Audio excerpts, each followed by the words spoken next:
Anyone have any announcements?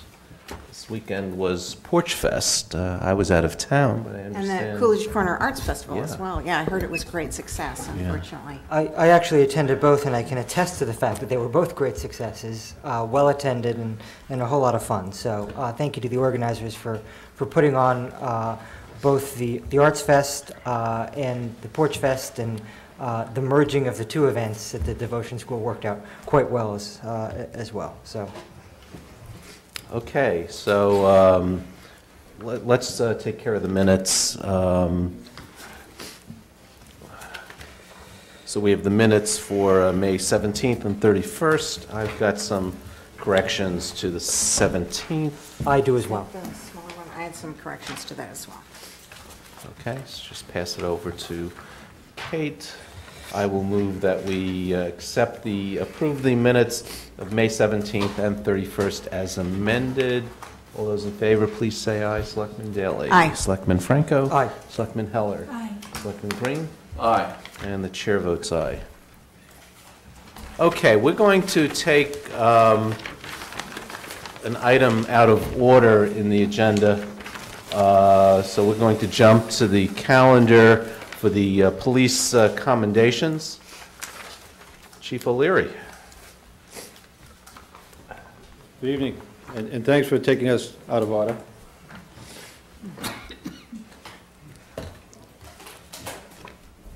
We'll have our recipients up in the front row here, if that's okay.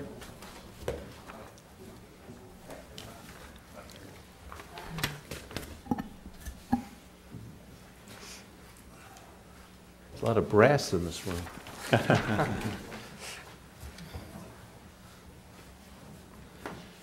Well, we appreciate the board taking this opportunity to assist us in awarding some officers for some great work. And as you know, I get a lot of occasions to come in here and talk about the work that our officers do day in and day out. And these gentlemen here, these four gentlemen that are going to receive special accolades tonight, have actually been selected by their peers for these awards, and they do represent the good quality work that our officers do day in and day out. And before I get going, I just want to touch base on a couple of things just to show you how some of the changes that we've been making over the years and the improvements have really started to pay off dividends for the Brookline community. As of today, our crime stats, where you see some newspaper reports of crimes being up in other parts of the country and state, our crime is down overall about 15% from this time last year. And the biggest spike that we saw was in the B&Es, that we've actually made arrest of the persons that have been responsible for the majority of those B&Es. But one thing that we've really put a lot of emphasis on is how we handle people that are in mental health crises. You know that I've come in front of you to talk to you about the training that we've done. And not surprisingly, but very happily, we exceeded our goal for the number of officers who would volunteer to get the extensive training, the 40 hours of additional training, and become CIT trained. You know, when I came in front of the board, I asked about, it said that we hope to get about 25% of our department volunteering to do it.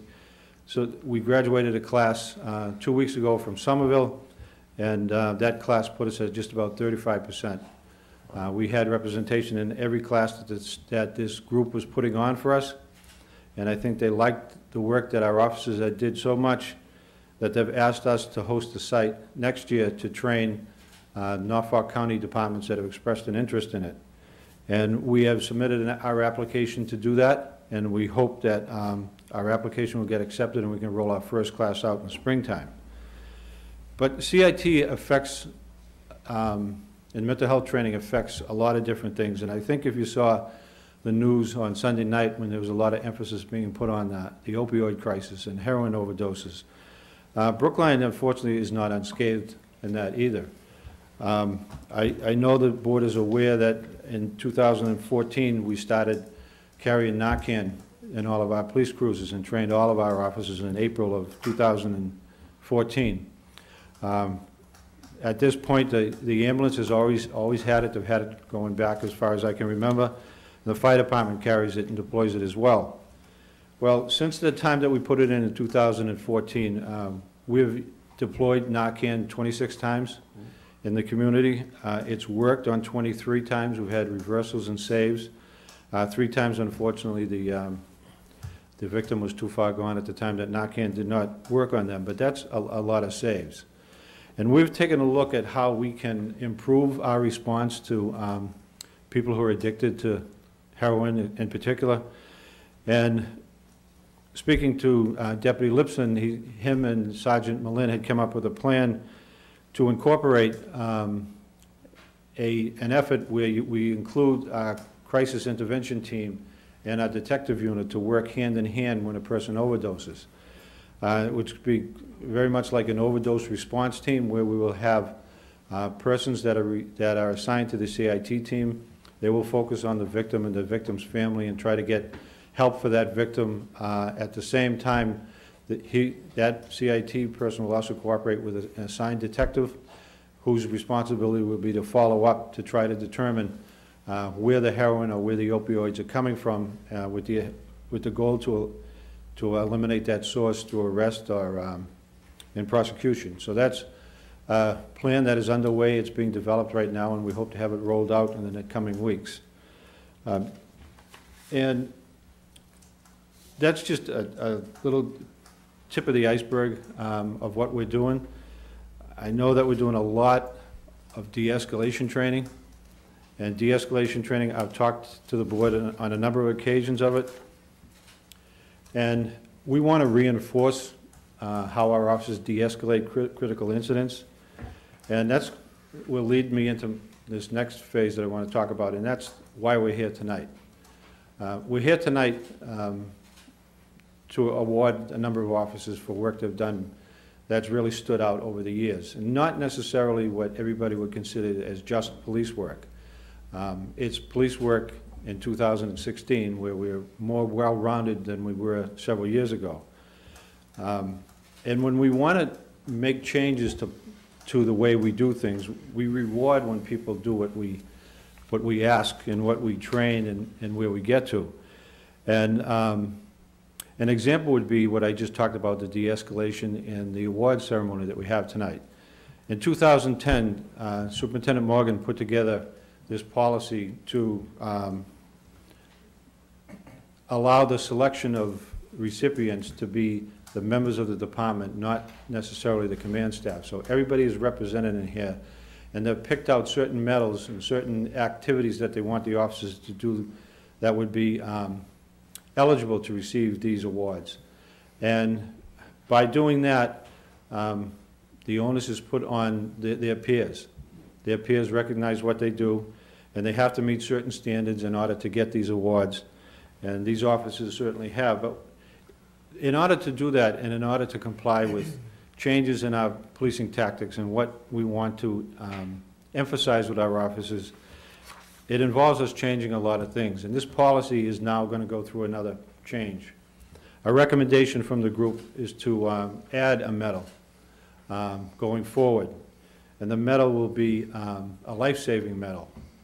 And one of the major focuses of this life-saving medal will be when an officer uses de-escalation tactics, when he or she confronts say a violent offender or somebody that's in crisis and is armed himself or herself with a club or a knife, and they bring it to a peaceful resolution with all parties going home that night and the people getting the help that they need, they would be eligible to receive one of these life-saving medals. And we just think that it's a real good way to reinforce what we're trying to do. And there is no shortage of some of the great efforts that our officers have done in the area over the last couple of years, and it's about time we do give it their special recognition that it deserves. But tonight we have these officers. There's 4 officers that I want to talk about and tell you a little bit about what they've done over the years and their careers with us. And the first medal and award will go to Sergeant Andrew Amendola. And Sergeant Andrew Amendola is going to receive this award because in his career, which he began with the police department in November of 2006, He has been, received 5 commendations, a minimum of 5 commendations for excellent police work. When he joined us in 2006, he was first assigned to patrol. From patrol, he went over to community service and worked in there, and then he did a stint in detectives as well, where he worked in one of our specialty units for the patrol division.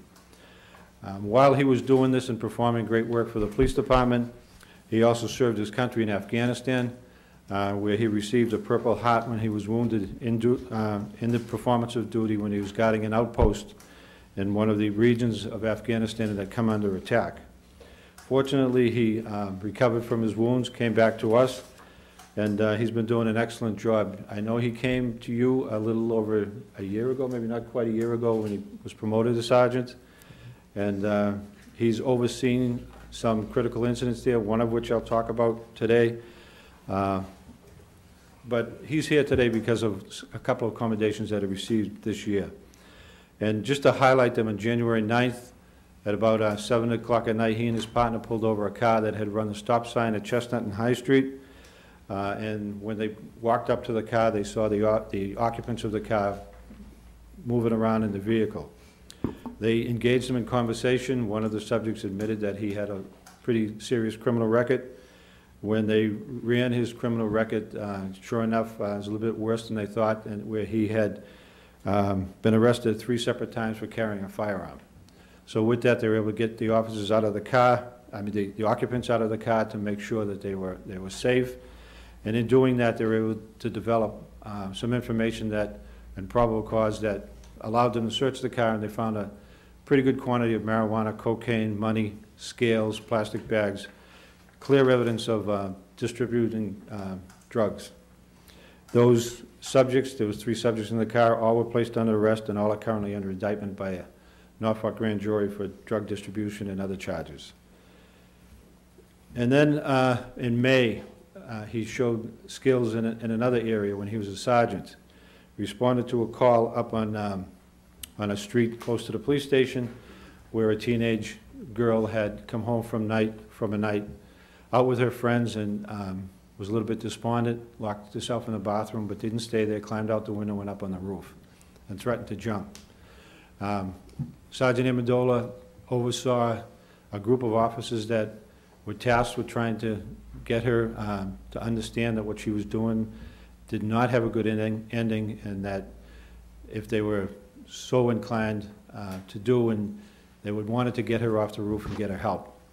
Well, on several occasions, she made an effort to move towards the end of the roof, but one of those times it allowed them an opportunity to take her into their custody, get her safely back into the house, down the stairs, and into a children's hospital where she got the help that she needed.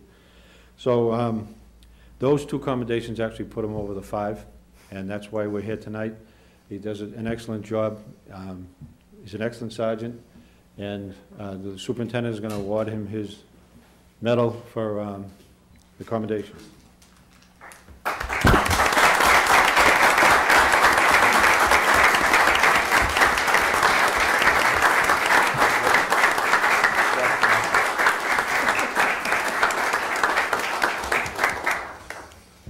This next officer is no stranger to you. I think everybody on the board knows Ron McNeil.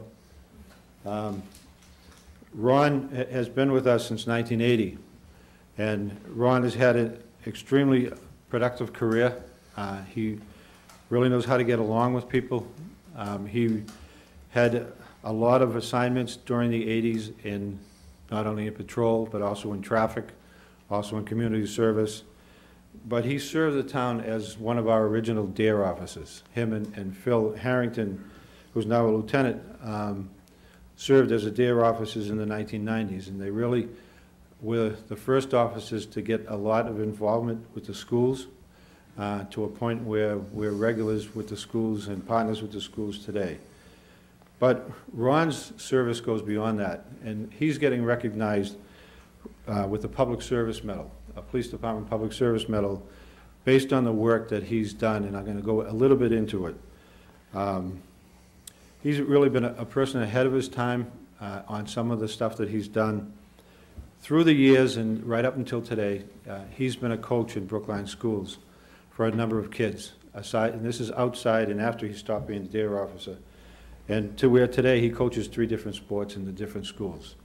If you go by the high school in an evening on your way home, you'll see Ronnie standing on the 3rd baseline coaching the girls softball. But he loves it, he does it, and I think all the kids really respect him for it. But a couple of years ago, probably going back 5 or 6 years, we started getting really interested in officer wellness and how to, officers can have better nutrition and treat their bodies better, and how can they go about doing that. And Ron came up with a plan to do something about that. He had a relationship with people at Boston University, and they came in, volunteered their time to take all of us through not only how to work out, what's the best way to get your body into shape, but also the nutrition that it would take to do it. Ronnie spearheaded that, and I think until this day, we combine it with other stuff from a hospital perspective. But officers had told me back when that first took place that was one of the best in services that they had, just because it was all on them making themselves better and healthier. But over the years, he's also picked up a little bit where he's, I don't know if it's gone to his head or not, but he's at a point now where he runs the boot camps for people. And nobody says that Ronnie is an easy teacher. Nobody says that he's easy to keep up with, but he does set the bar and he sets it high. And he's been running a boot camp at different locations, but for over 5 years now for members of the police department. It started out with members of the department. Ronnie's invited members of the town staff. He's had people of the civilian staff in the police department come out. And the type of person that Ronnie is, like some mornings they're out working up at Downs Field, working out. And there's other people there too, and they see these group of officers led by Ronnie doing their boot camp, and they come over and they say, can we do it? And Ronnie doesn't turn anybody away, and makes friends for the police department, and really, you know, does really good for us. But just recently he came to me and he sat down, asked if he could speak to me, and he had a booklet in his hand. And he said, the workout room's getting old. I think we can get better equipment to assist our officers. And knowing Ronnie, what he's thinking, he doesn't want to spend a lot of money, but I said, well, what's your wish list? So he came up with a wish list that removed old, antiquated equipment that we've had since 2001 to some state-of-the-art stuff that we just started getting in last week. And people have raved about the style of the new equipment. Ronnie's provided training on how to use it. And all this he does in addition to his normal work of working in Community Service Division. So Ron was a clearly unanimous choice by this board to receive the Police Public Service Medal this year. So Ron McNeil.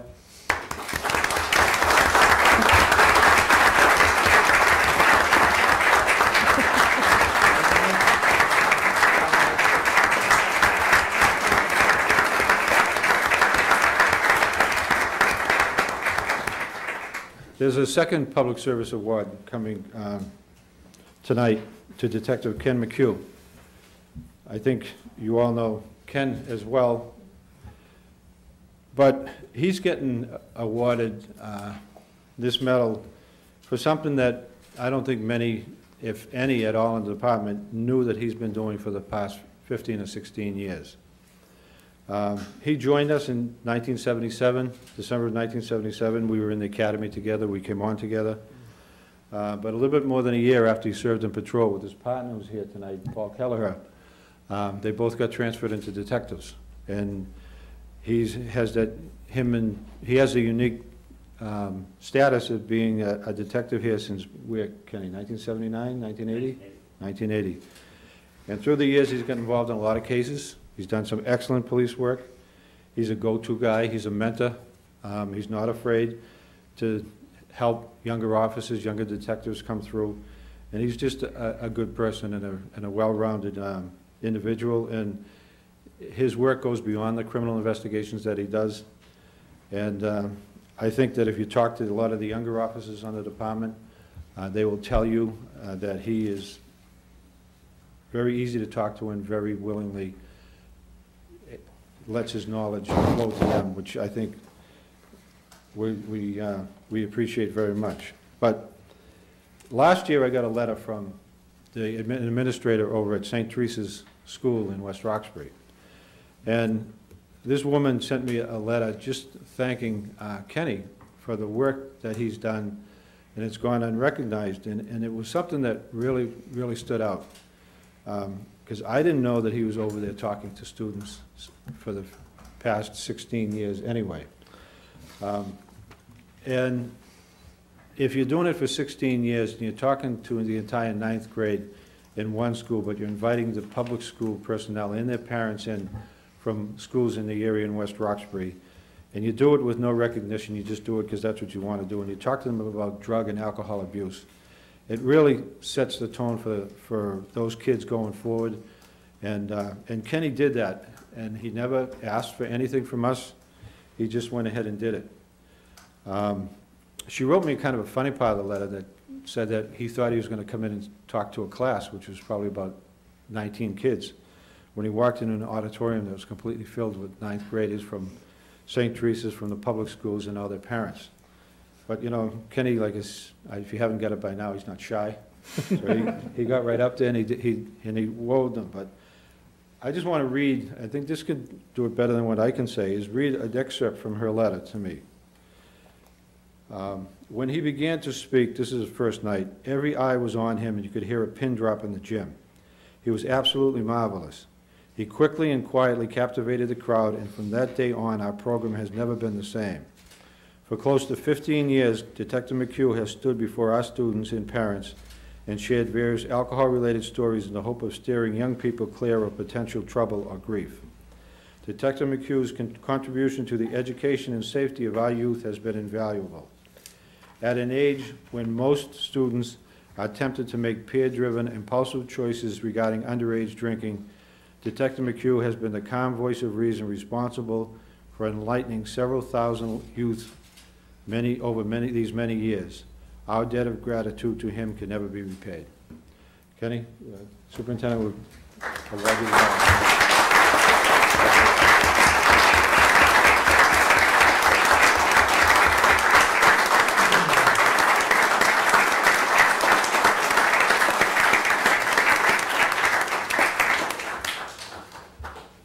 And I want to introduce to you the Police Officer of the Year, Robert Tian, right here, sitting down quietly. Bobby began his career with us in May of 2003, and through that time in his career, he has worked on all shifts. He has been working in the patrol division. He's had various routes on those shifts. But through the years, he's developed a reputation, and the reputation he's really developed, he's earned. I think if you talk to any officers or his supervisors, they'll tell you that he's a very thorough police officer, very professional at what he does. He's a hard-working officer, but he also knows the people on his route. When he's assigned to a route, you will see that he is an easygoing guy.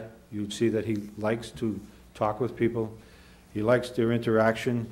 And he gets out of the car and walks around and he gets to meet people. And this helps him not only in his investigations, but also in how he deals with people in the community. And there's been a lot of things about what Bobby's done over the years that go unnoticed as well. He's here with his family tonight. And one thing, you know, he also coaches. We have a lot of officers that coach. They coach high school, they coach grammar school. Bobby here is a lacrosse coach in Brookline Lacrosse League. And I know that he does a pretty good job on them because the Brookline High School lacrosse team is getting better and better every year. So you know the funnel system is working. But I just want to use a couple of examples of the work that he did this year. In reducing crime in an area. He's assigned to Sector 3 in the daytime, Sector 3 is the area that covers from Coolidge Corner up to Cleveland Circle. It's on the other side of Beacon Street. But it has its issues, but Bobby's is a good person to have there. And one in particular that shows how he gets to know the people on his route is that there is a troublesome individual that lived up on one of the streets up by Washington Square. I think he has since moved out of there. But back during the winter, there was a robbery on Commonwealth Ave in Boston.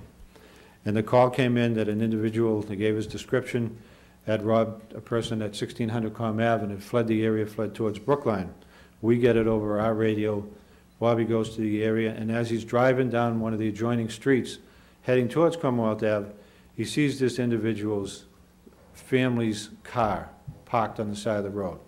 It's an SUV, it's a Jeep. Really, what's it doing there, he says to himself. And it's not, a couple of minutes later, he sees the individual walking quickly off of Com Ave towards that vehicle. And guess what? He's wearing the same clothes that was just given out at the robbery. It's a kid that lives up on behind Washington Square. Bobby stops him. Boston police come with the victim to make the ID, to get the property back, to make the arrest. Just because he knew not only the people on his route, but also the vehicle that he was driving. Basically, a lot of that had to do with him getting to know how to police his route. But he's also, and I said he was thorough. He did this other investigation that showed his thoroughness. In August of this past year, there was a woman that was the victim of a violent domestic situation up on Winchester Street. And this, not only did some injuries happen to the woman, but there was also threats made to her for physical harm. Knowing that, and knowing that the subject frequented a location on Winchester Street, Officer Tian kept stopping back, kept riding by the area. So one day he sees a taxi parked in front of the building. In that taxi is a subject that he knows is friendly with the guy that committed the domestic violence acts against a woman, and that man has warrants now out for his arrest. So Bobby gets out, talks to the guy in the cab. The driver says where they picked him up, where they let in the house, and Bobby knows that the second guy is somewhere in that apartment building. Calls for backup. Officers go into the apartment building. They get into the person's apartment. It's empty. You can't find it. Again, he's a thorough guy. He doesn't stop there. He opens the back door, searches the back hallway. Hiding up on the top floor behind some things is the individual. He's placed under arrest, taken into custody, and brought into the police station. That lady doesn't have to worry about this guy for a little bit. He's in custody. He's being held. That's just two examples. You're going to hear more about Bobby next week. He was the initial responder to a call that had been all over the news a couple of weeks ago with a baby that was just about to turn 1, had choked. Bobby was the initial responding officer that provided the initial CPR.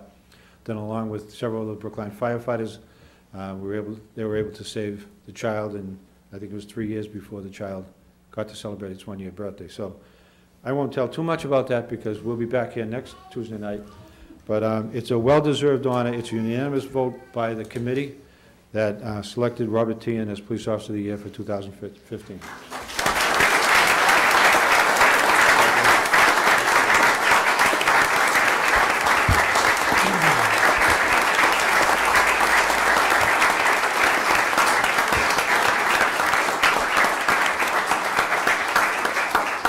Well, what wonderful stories, and what wonderful officers we have. And I'd like to just extend my congratulations, and hope you continue bring credit to the department. We're very proud of you and of the department. Yeah, I think it's the kind of work that you do that is the reason we have such a great police department. So we all thank you for your sacrifices that you make and your hard work. I will join the praise of my colleagues on the board. Thank you for keeping us safe. Thank you for being on the streets and keeping your eye on the town and making sure that everybody who lives here, visits here, is safe. I want to obviously applaud the four of you for the great work that you do. You deserve to be honored. There's no doubt about that. In the interest of full disclosure, I've known two of these officers since my formative years growing up in Brookline, so it's especially nice to see Officer McHugh and Officer McNeil honored this evening. I want to close by just saying, again, the four of you deserve great praise, but there's great work that takes place every day in the Brookline Police Department, and I think we should celebrate not only these four officers, but the other sworn officers at the Brookline Police Department for the great work that they do day in and day out. I'll just say ditto. Everything that was said, because it was said so well, and thank you very much.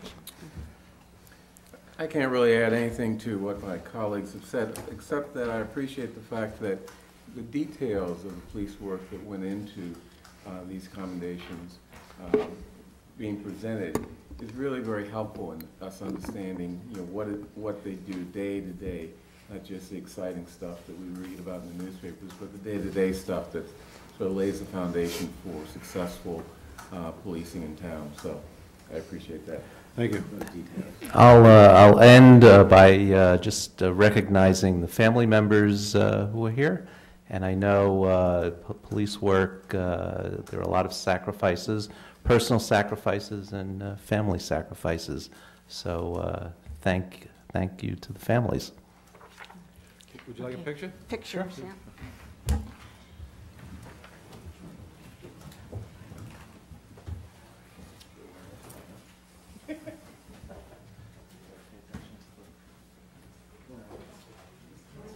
You're getting good.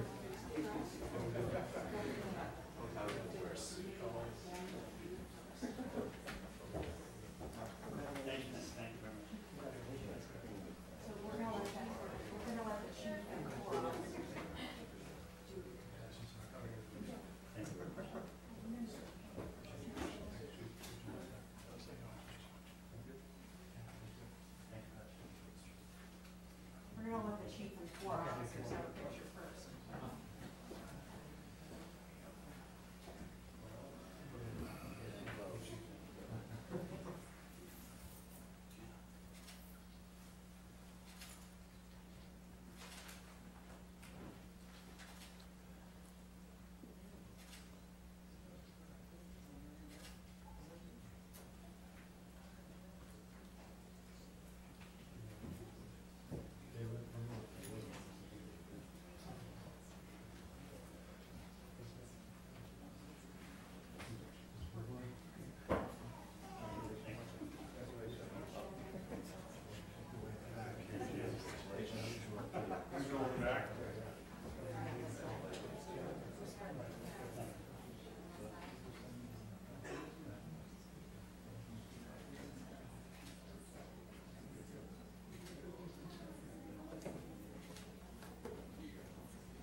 I'm going to do item C next. Okay. See, C. are you coming back to B? Or? Yeah. I'll do B right before the school committee. I'm going to do C. C, then D, then I'll come back to B. Yeah, understood. Okay. We're going to continue we have a couple of items before we meet with the school committee. I'm going to take two items out of order. Ms. Steinfeld, we're going to do your item next, is the question of authorizing the chair to execute a 40B technical review assistance applications to the Mass Housing Partnership for the 420 Harvard Street 40B comprehensive permit application and forward said application to the Zoning Board of Appeals. Ms. Steinfeld. Thank you. That's exactly what I'm requesting, authorization to have the chair sign the application. This is our fourth one, and I fully anticipate that we will receive a grant and hire the same 40B consultant that we have currently for the other projects. Any questions, comments? This is, we've seen this kind of thing before. This is part of the blizzard of 40Bs helping us deal with it. I just wish it was for more money. But Right. nothing we can do about that. Though I'll note for the record that Senator Cream, at the behest of Selectman Franco, tried filing, what, a budget amendment? Yes, she was kind enough to file a budget amendment on behalf of the town to the Senate's version of the FY17 state budget. Ultimately, that amendment was not successful, but certainly not for a lack of effort by Senator Cream. So I am thankful to her for taking a stand. I think my colleagues and I think the community should be thankful to her as well. Right. So any other questions, comments, discussion? So I'll move that we authorize the chair to execute a 40B technical review assistance application to the Massachusetts Housing Partnership for the 420 Harvard Street 40B comprehensive permit application and forward said application to the Zoning Board of Appeals. All those in favor, please say aye. Selectman Daley? Aye. Selectman Franco? Aye. Selectman Heller? Aye. Selectman Green? Aye. And the chair votes aye. Thank you. Okay. The next item that we're going to take, we're taking it out of order, is the question of authorizing the town administrator to execute a license agreement with Eversource for utility work connected with the Devotion School project. Mr. Quigley. Good evening.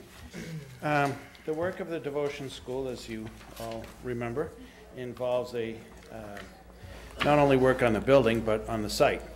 And the old discontinued Devotion Street has utility service running through the site. And that needs to be relocated in order to make way for the new work. And the relocation, the installation of a pole on the school property is needed so that we can backfeed the houses that are on the portion of Devotion Street that is indeed still active. And so I would ask you to vote authority for the town administrator to sign a license agreement. If you do so, and before I would ask the town administrator to actually sign the agreement, I just want to do a little more due diligence with the design team with respect to the actual location of the pole on the site. So we want to do a little bit more work on that. Okay, so you're looking for the authority to proceed. That's right. Okay. Any questions, comments? Seems pretty straightforward. I'll move that we authorize the town administrator to execute a license agreement with Eversource for utility work connected with the Devotion School project. All those in favor, please say aye. Selectman Daley? Aye. Selectman Franco? Aye. Selectman Heller? Aye. Selectman Green? Aye. And the chair votes aye. Thank you very much. One more item before we meet with the school committee, and that's the question of approving and executing a contract in the amount of $185,316 with Jonathan Levy Architects in connection with the 9th Elementary School Site Study and Brookline High School Site Selection and Feasibility Study. Mr. Masak. Yes, we had a committee of 7, 5 architects submitted packages. We then shortlisted it to 2 and interviewed at 2 firms, and Jonathan Levy was selected. Through the assistance of George Cole, who's on our building commission, as well as David Pollock, they helped me review the scope and fee so that the parties involved with this scope agreed with where we are today. I presume we're going to be talking about this the substance of what's going to be happening in the next item with the school committee. Selectman I have Daley. a couple problems with this, and I would like to suggest maybe we pare it down a little bit. On the village school site, which is currently the Stop and Shop and related parcel sites, it has one option to look at this with a replacement supermarket on the site as well as a school, which is, quite frankly, the only reason I expressed any interest in this site was because we heard that it could maybe be done in conjunction with the grocery store. Two of the options, though, are school only. And I will say that I've heard from members of the public and that this is really the only full-service grocery store in the town of Brookline, and that particularly in that area of town, many people have to walk or use public transportation to get to their groceries, and that it would be a tremendous hardship for them to not have this grocery store in that area. And so I certainly, I don't favor the options with school only there. And I would, I think when we last had a joint meeting with the school department on this, we were talking about a combined use. So, Yeah, that's always been the concept. I'll state publicly that I think having a supermarket in that area is an essential amenity to that part of town. I don't know, I would not be in favor of changing this contract on the fly, but I think well, I just hate to see a lot of resources get diverted into non-productive, stuff that we're, never going to approve. My second one, which is... Can I just add something Yeah. to that? I mean, I'd like to go on record as supporting Selectman Daley's sentiments. I mean, I live in that community. I don't particularly like the Stop and Shop, and I was sort of hopeful that a project that would include a new store would improve things. But despite that, people in the community really, really need that store. So the idea of putting a school there without replacing the store would be absolutely unacceptable to me. Mm-hmm. And I'm not talking about changing the contract on the fly, but I just let it be known that as it gets close to decision time, that's going to be my position. Mm-hmm. Right. Me too. So I guess you're hearing it, and the public is hearing it, and I presume the school committee is hearing it, that there would be very little, if any, support on the Board of Selectmen for using that site without a supermarket, or a supermarket. For me, a supermarket in the area, whether it's on that site or an adjacent site, is less of an issue for me. The second problem I have with this is I like the Baldwin School site as a potential ninth school, but it's also down here to be looked at as a high school expansion facility. I have heard repeatedly from constituents that there is not just no appetite, there's an actual antipathy to the idea of having two high schools in town. People don't like it. They don't want to be Newton North and Newton South. I've heard that over and over again. I don't favor another high school. And so, again, I feel like, by encouraging people to study this and look at these options that have very little support, we're maybe misdirecting and going to get back a study that is not as useful as it could be. Well, I think the high school is being studied as part of a separate process. And as part of that process, too, we're looking at 111 Cypress and other sites around the high school campus. Here, too, I wouldn't want to be changing the contract on the fly. I guess it's good to note that that would be, I guess, from my perspective, I'd like to see, you know, the study in its entirety.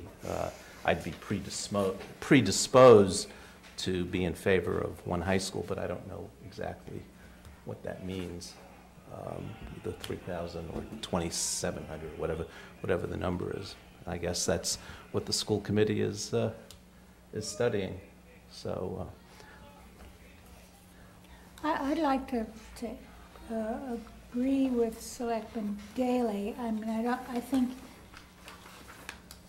to me, it's very, I have no appetite for putting a high school there and putting a piece of the high school there. I'd rather see it in the area that the high school is already in, and keeping it as a cohesive unit. So, you know, I'm not necessarily saying that I have to, you know, we have to change the contract right now, but I hope that the architect doesn't spend a whole lot of time on this. Yeah, could or we- the other option, the supermarket option either, because Yeah. in point of fact, you know, we're spending money here to do something that several of us don't agree with, and that doesn't make sense to me. Could we just add some language that these are less favored, so that when the resources on this study are being allocated, that there is perhaps not as much being allocated to the unlikely scenarios? One thing that you could, I mean,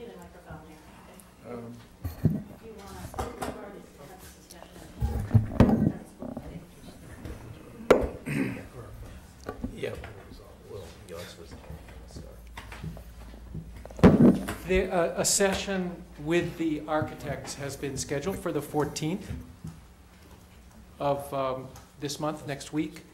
And I think it would be really, really helpful if those of you who have opinions and contributions to make just like this, to come to that session and make them both to the architects and to the public. Because I think this is all valuable information for the study, and if you want to tell the architect that in your opinion you think he should focus more on Site A and less on Site B, or you have deep concerns about Site C, or you think that you know, one site would be good for one use but not for another, like the Brookline Village site would be good as long as the supermarket's still there, but if it's only a school, you don't support that. That's what this extra session, because we only just added that on. We had the one last week, we have this session now, and then Mr. Masick and the school staff and the architects all came to the conclusion that at the beginning of this study, getting more input would be a good thing, and that's what the 14th is about. What time is it on the 14th? 7.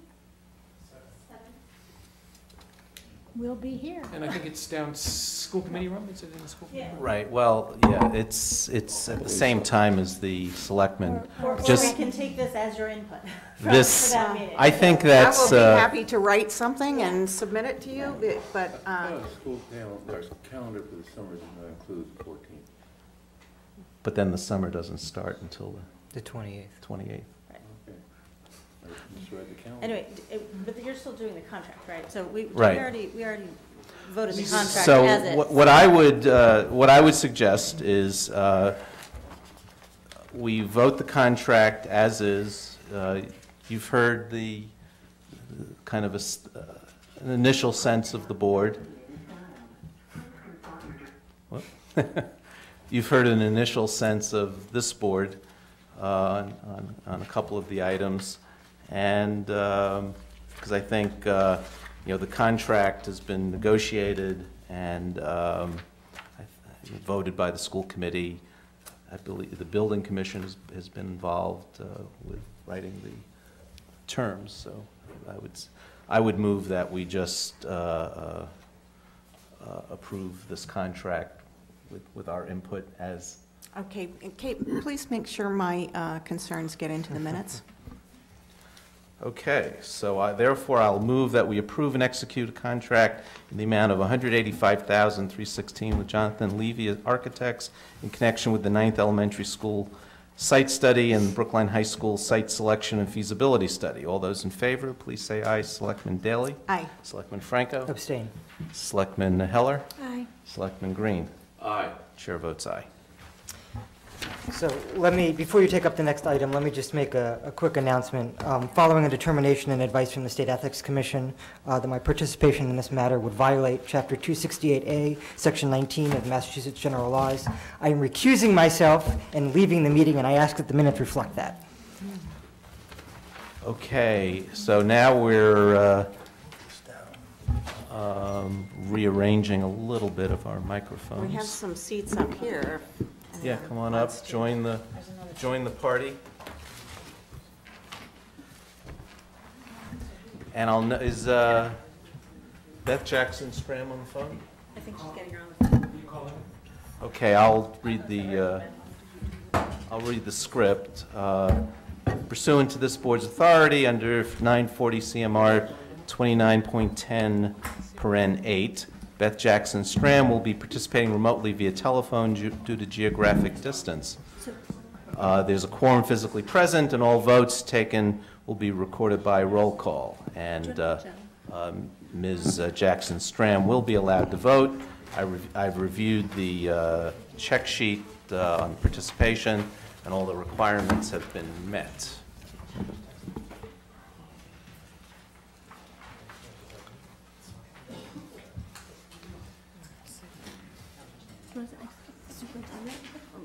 Sure. Just push this. I will share. Or I can-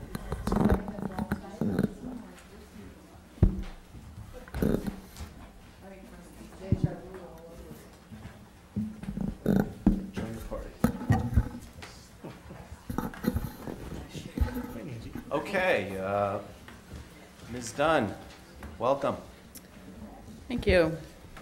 I'm Mary Ellen Dunn, the Deputy Superintendent for Administration and Finance for the Public Schools of Brookline. Tonight we're giving you an overview and an update of our progress on the 9th school site selection for School Committee and Board of Selectmen in the community. We're going to cover tonight these very quickly, these 5 items. Why does Brookline need a 9th elementary school? What has Brookline been doing to address the enrollment growth, and what happens if we don't build a 9th K through 8 elementary school? All of this in particular aiming for opening of a new school in fall of 2020. As we've been reporting and providing information regarding enrollment, we've had a dramatic enrollment growth, and highlighting very quickly through our enrollment slides that we've been showing is we've in the last 5 years added 814 students to our K-8 enrollment, and we're projecting to add another 727 in the next 5 years. To depict this a little differently, we've also added between 2005 and 2010 756 students, and again we're going to be looking at a total of 2,297 students by 2020. What that means for us is that we are adding one K through 8 elementary school every 5 years since 2005 and through 2020. This is our current demographic layout in terms of where the students are, and this is the current year distribution.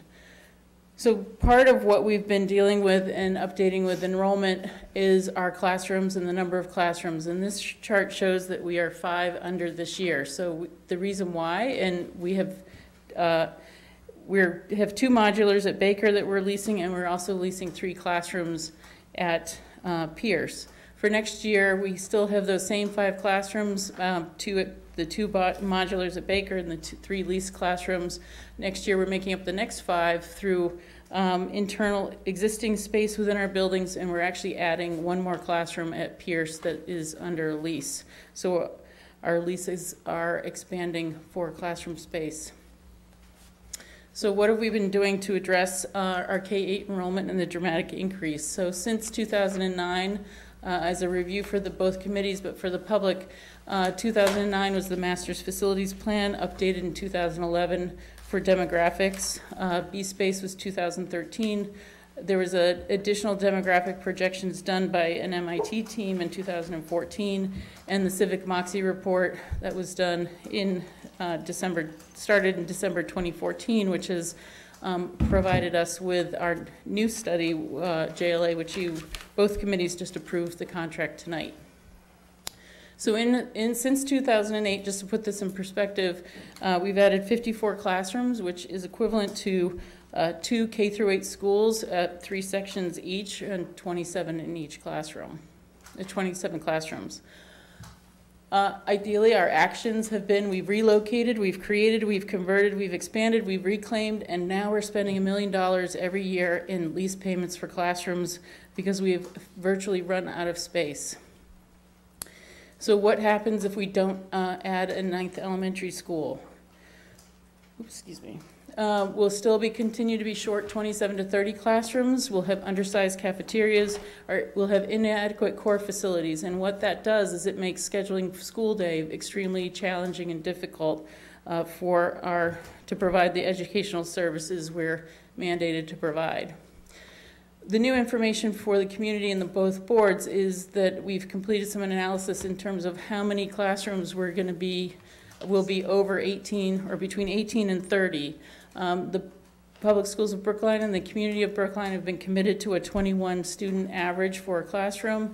That by 2020, without a 9th elementary school, instead of 7 classes with students over 20, a classroom population of 25 or more, we'll be at 75 classrooms throughout the district with populations over 25. Our timeline. First of all, I want to acknowledge that we have been really trying to be collaborative in this approach, because placing a 9th school with a site to be determined, it can present a number of different challenges for the community, and these are the partners that we are including. This is just a review of what we've done to date. I'm not going to cover this. We're really looking at reminding both committees and the community that in red, particularly, we need to have a final site selection by September 2016. There's going to be site studies completed by them. The public process will continue. But if we miss that date, we will not be able to open a building by September 2020. And provided on this chart is also sort of our task list of internal workings that we need to do. As you're all aware, the 3 site studies that we're looking at are the Village School, Beverly Road, Baldwin School, Sewell Rec Center. The contract that was just approved tonight by both the school committee and the Board of Selectmen includes these types of services. They will be in varying depths of study depending on the site and location. The interdepartmental working team that's been meeting weekly will continue to work on these elements. None of these are new. We're still continuing our work in this area. Right now, so next steps from here to keep us on track for both boards will be that we are already scheduling fall meetings to continue the public input September 8th. In particular, mid-September to early October, there will be 2 open house meetings, public hearings, to continue the public comment and community input in terms of the site location for 9th school. We are targeting October 13th to be a joint school committee Board of Selectmen meeting for final site selection. And with that, community members want more information, we have a June 14th community meeting that will kick off the site selection study. We have a website set up for ongoing updates that the community can access at any point in time, and also provide input. So that is our quick summary of a complex project. So let's just kind of go over what's going to happen between now and October, getting us to a decision point. So why don't you go back like 2 slides? It was 19. Or no, Remember that? yeah, is that That the one? guy? Yeah, that's to October. So, so the next important meeting is the June 14th meeting that Mr. Pollock had mentioned, where Mr. Levy will be taking some public comment, suggestions. How's that going to be conducted? So Ben Lummis, the Special Assistant to the Superintendent. Good evening, folks. So Jonathan Levy will be there that evening. We'll give the public a brief overview of similar slides just to make sure they're updated on the process and timeline and need for a night school. And then Jonathan Levy really just wants to take input from folks, either through questions or written as well, and get input, concerns, questions they have about the 3 sites that will help him in some ways guide his studies. Okay, so it's intended to be an interactive meeting? Absolutely, yes, okay. yeah. Unlike absolutely. this one? Okay. And is he going to go through each of the sites and what the nature is of the work that he's going to do? Yeah, he'll have overhead shot, pictures of each site, and we'll briefly describe them. He's not showing any work that he's done because they're just beginning, but it's to give people sort of a lay of the land, so to speak. Okay, so then the 16th, the 26th of July, we're targeting a joint meeting of these 2 boards. We're anticipating at this point it will be an open session,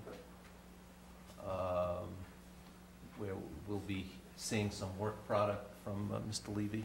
That's the plan. Yeah, an open meeting certainly, and then just an update from what he's learned and what he's how far he's gotten basically.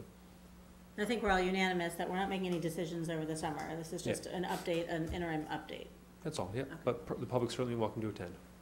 Okay, and then the 16th of August, which will be the only Selectmen's meeting that month, so that'll be a busy meeting typically.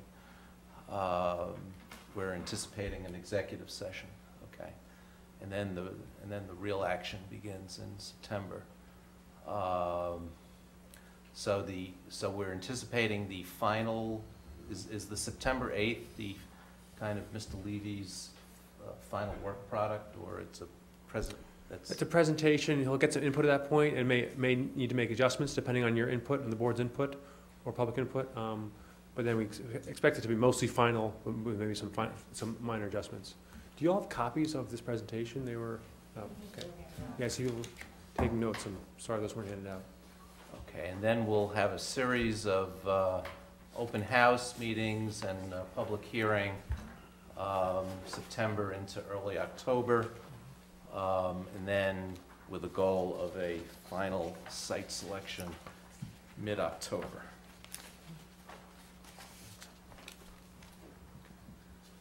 Questions, comments? We've talked about this a number of times at school committee capital and regular school committee meetings, but, yeah, so that's why we're quiet. Yeah, this, the board, the selectmen haven't seen the schedule at this level of detail, so I think they're kind of digesting it. No, I appreciate that you've scheduled them for when we're meeting anyway, so I was planning to be here for all of our meetings, so. Well, that was the goal. Yes. I'm not guaranteeing full school committee attendance since we typically don't meet over the summer, but hopefully at least we'll get a quorum. Right. Email it out to folks.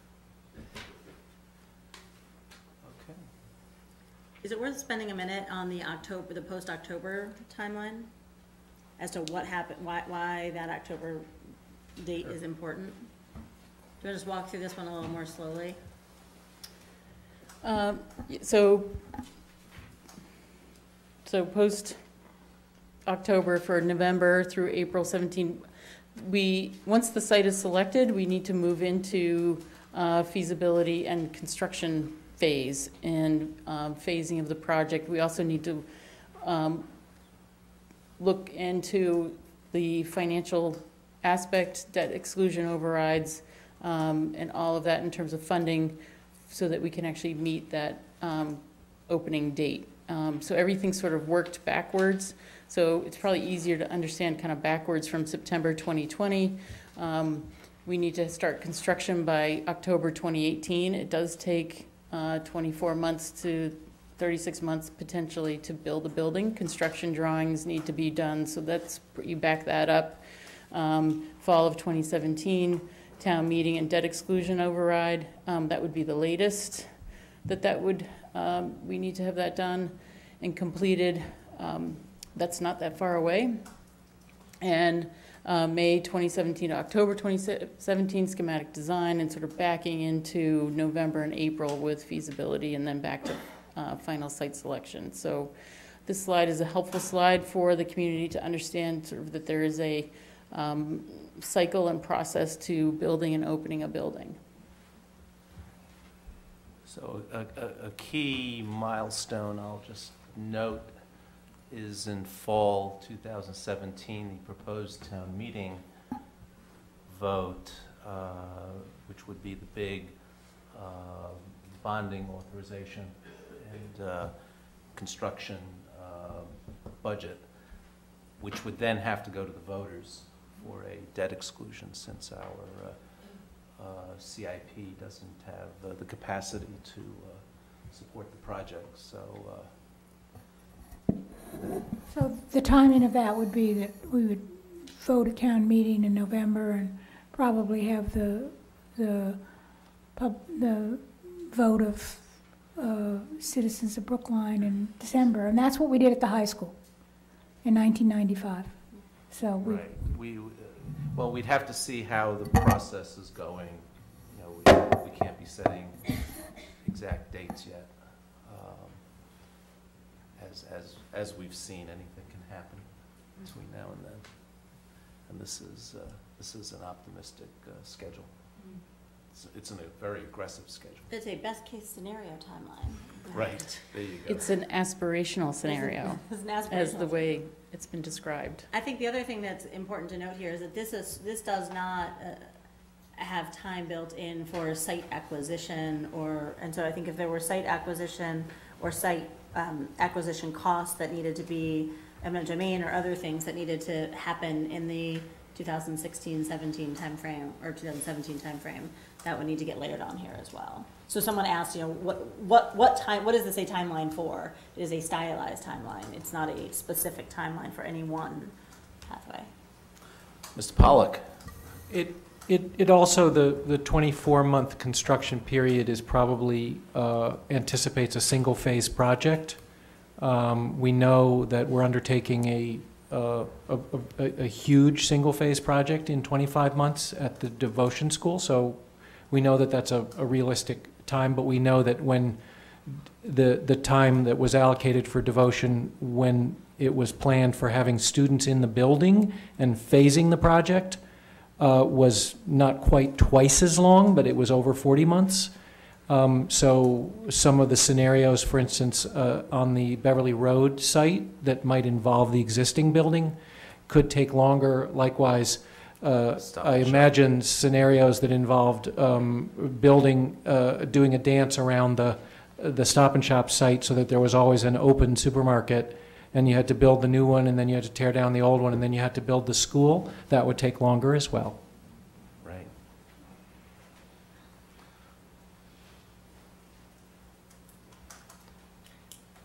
Any other questions or comments from the boards?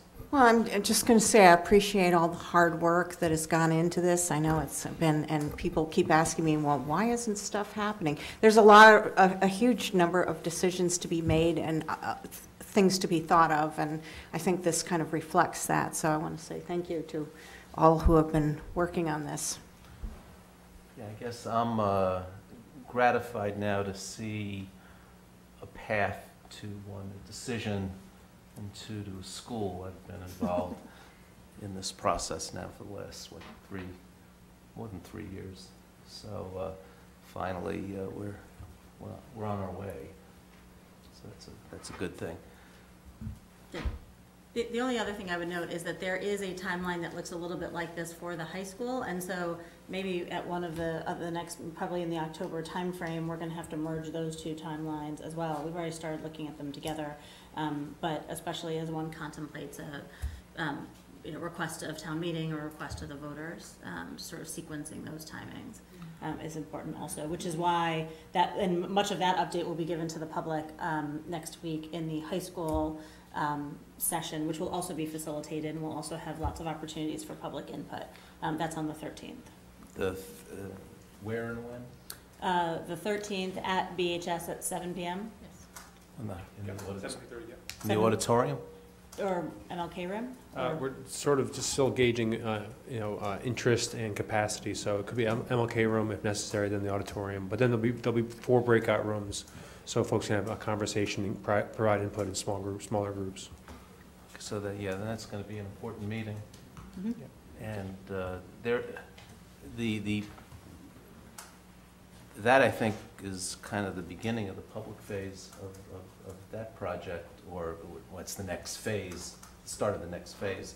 Start of the next phase, I think is a good way to put it, because there was when the architects, SMMA, did a concept study last year, they had multiple opportunities for the public to weigh in. There were 2 full-day sessions with 60, 70 people each. There was a tremendous amount of feedback, and there's a 600-page document on the website with lots of appendices about all of the findings there. So that's really the starting point, and so on the 13th, there'll be a brief summary of that with pointing anyone to the much bigger document and moving forward from that point. The whole thing was put on hold because of the MSBA, and so it's sort of and work has been done since we all decided to forego MSBA funds. So it's going to be a summary of the work that was done in the concept phase, a summary of work that's happened at the high school and with the architect since January, and then some choices that people can weigh in on, and then a preview of what will happen after that.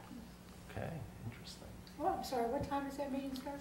I think it's posted for 7 o'clock. Yeah, June 13th at the high school at 7 p.m. I will be there. Any other comments from school committee, board of selectmen? Okay, so we've laid out the timeline, decision points, and I think we've got it covered. Good. I think the only other question maybe for the course of the summer is more detail on the kind of November to November phasing, because even feasibility study phase, when we put together a group, when we go out for architecture services, there are kind of, do you want to talk about that a little bit? That's not going to start after October. There has to be some work on that. Ms. Dunn and Mr. Masick, one of the things we need to sort of feather in here is designer selection for the feasibility study.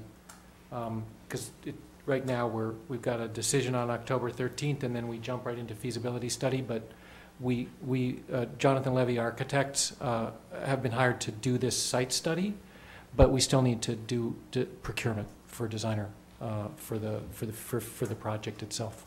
And we don't want to lose more months And after right, October. so we're gonna have to figure out how to overlay those processes. Right, because typically it takes, 2, 3, 4 months from the start of a procurement process to get a professional in place. So, yeah. Right, so this is the very high level. There's many sub-bullets under here, which maybe at some point will be interesting for the boards, but we don't need to do right now. Right. Okay. That was easy. All right. Okay. Filling up our Can we, calendar. Are we done with this? I think so. Can I just make an announcement while we're talking about schools? Tomorrow night, Dr. Connolly and are you going to be there, David, as well? Many members of our building committee will be at the devotion school, and we are going to have the architects will be there, the landscape design people. Tom Brady, our tree warden, will also be there, and Our Tom Brady. our Tom Brady, the other Tom Brady, and also the construction, Shawmut, our construction manager at risk. So it will be a very good opportunity for anyone that lives in that area of town or has kids in that school and is interested in what the schedule is, what measures are going to be done to mitigate some of the impacts on neighbors, and what exactly what happens with the students and so forth. So that's tomorrow night at 7 o'clock. At the devotion school. Where are we in the auditorium? Auditorium. Yeah, thank you for mentioning that, Nancy. Also, as part of the presentation, we're going to show slides of the 30 Webster Street, which is going to be the temporary location for the K-4 devotion student population. That's that assisted living building called Coolidge House in Coolidge Corner. That's been built out as a temporary school, and the parents are very anxious to see the first pictures of that build-out process, which is just about complete. We'll be moving in during the month of late June, early July. So for the first time, tomorrow night we'll be showing the actual slides of the build-out.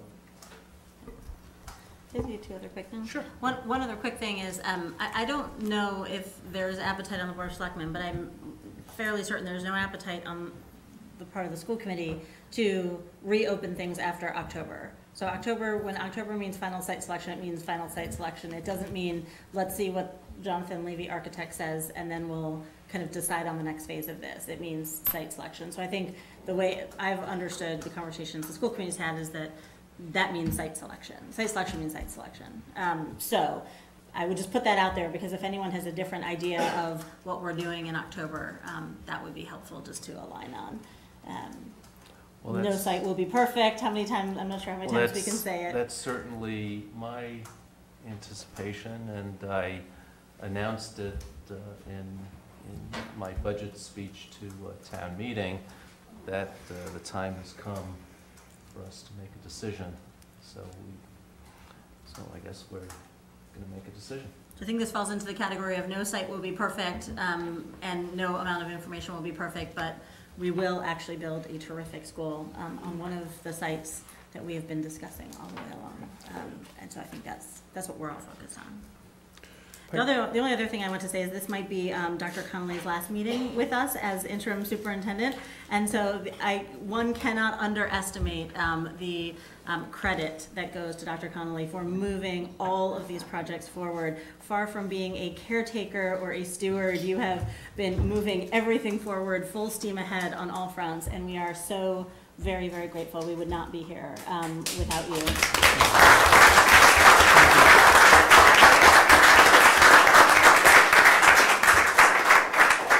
May say a word.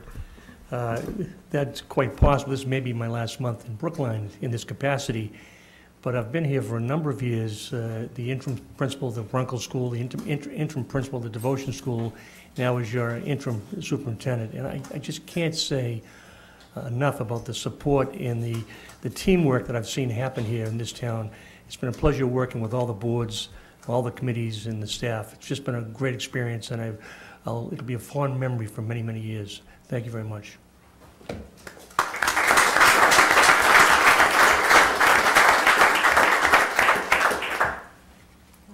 Okay. Thank you very much. Thank you. See you tomorrow night. Yeah, looking forward to it. Okay.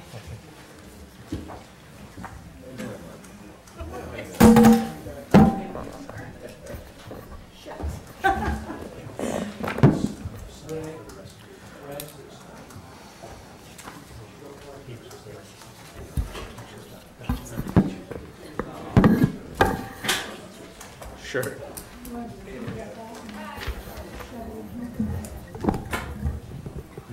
My name is Elmer Sprague, and I want to thank you for speaking. Thank you.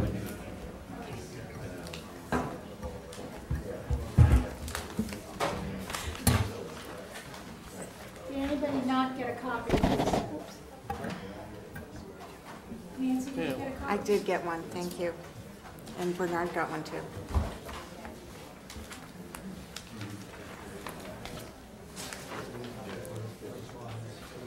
I think so.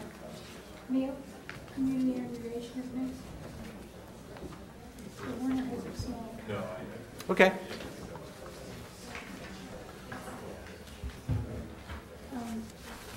David?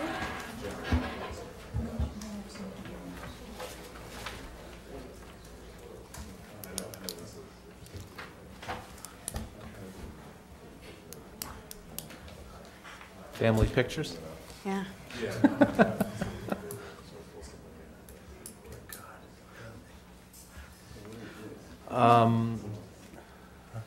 Next item is an item that is very exciting to me, and that's community aggregation. And first, we're going to get an update from the Selectmen's Climate Action Committee on the community choice aggregation, and then we'll take public comment pursuant to a public hearing if anyone wishes to comment on it. This started out as a resolution at town meeting A year ago. a year ago at the behest of the Climate Action Committee. I was, and the other board members, I'm sure, were proud to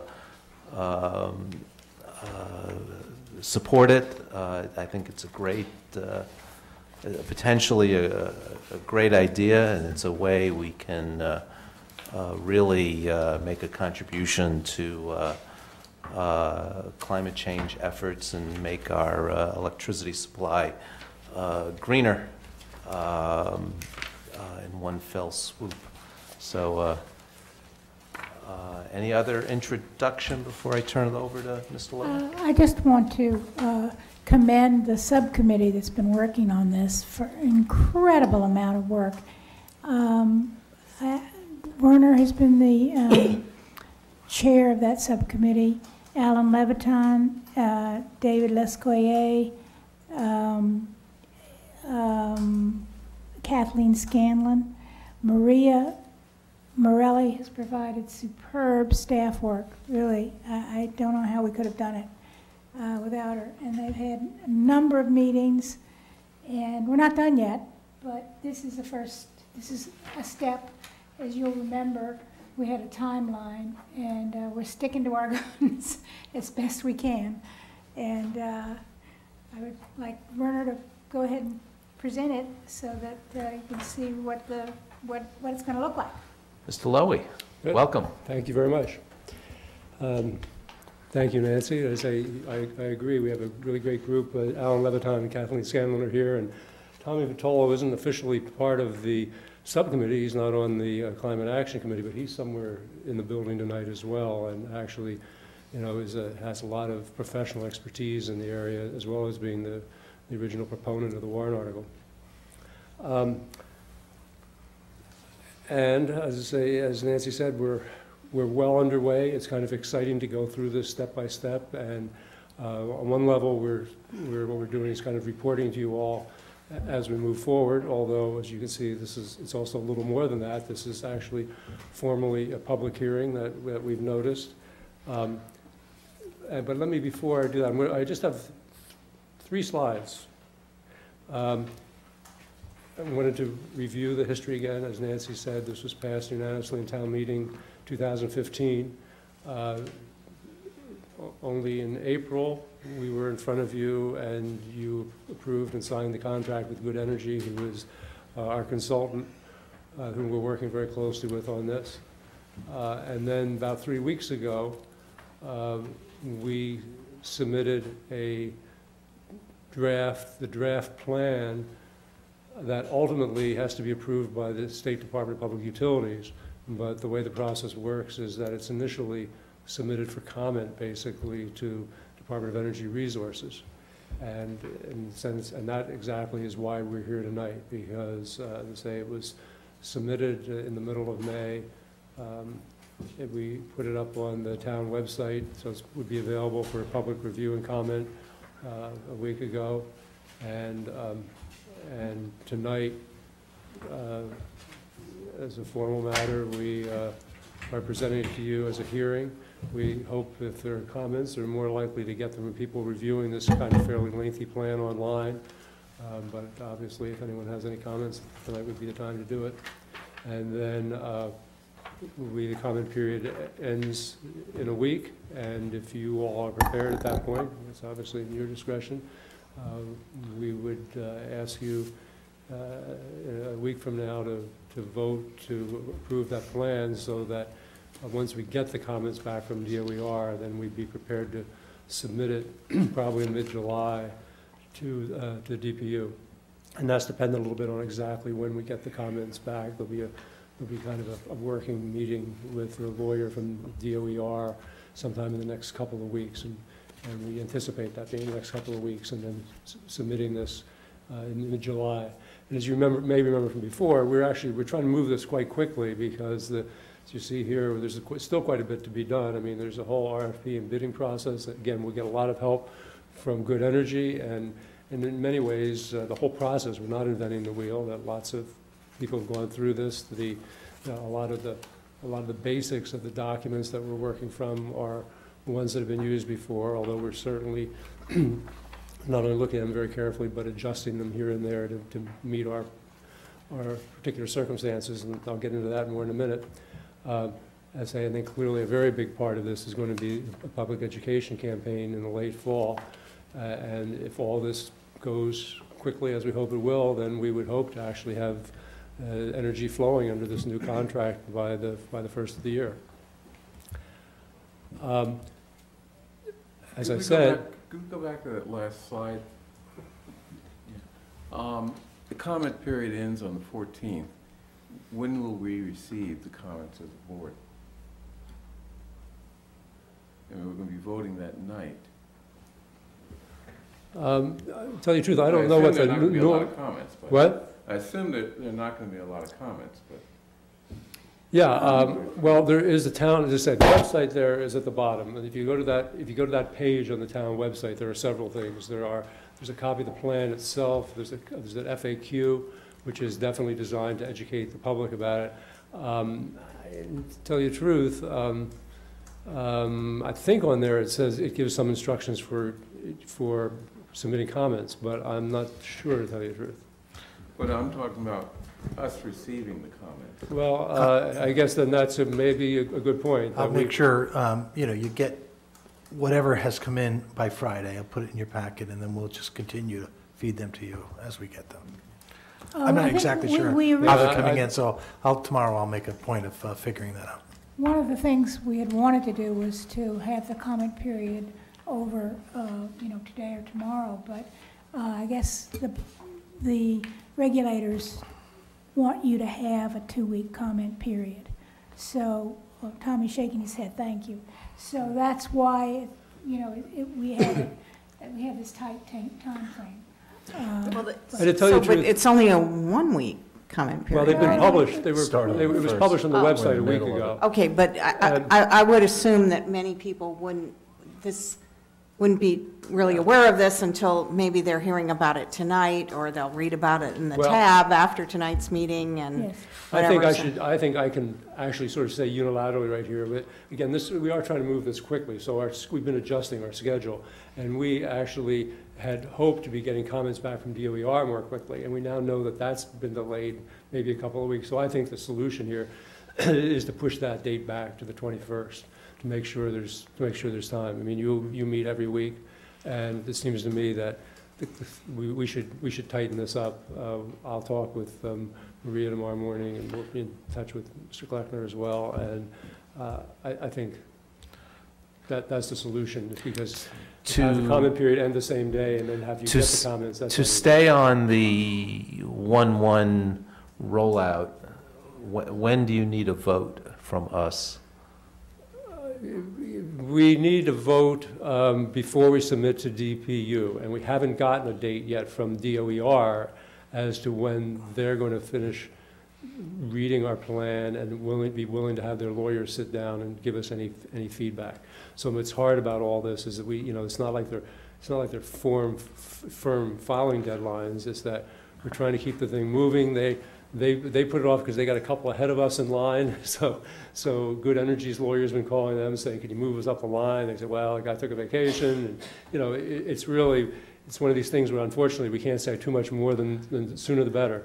So I do know now that it's delayed enough that we're not, by delaying it a week, we probably even could delay it 2 weeks, and I don't think it would cause a problem right here. But I would prefer to delay it 1 week, and that would make it a lot clearer for the public. Okay, so already we know that we'll push back the vote to the 21st. That's what I suggest. Just to make sure that we have time to digest the comments. Yeah. I'll be calling in from Canada. Out of the country. Okay.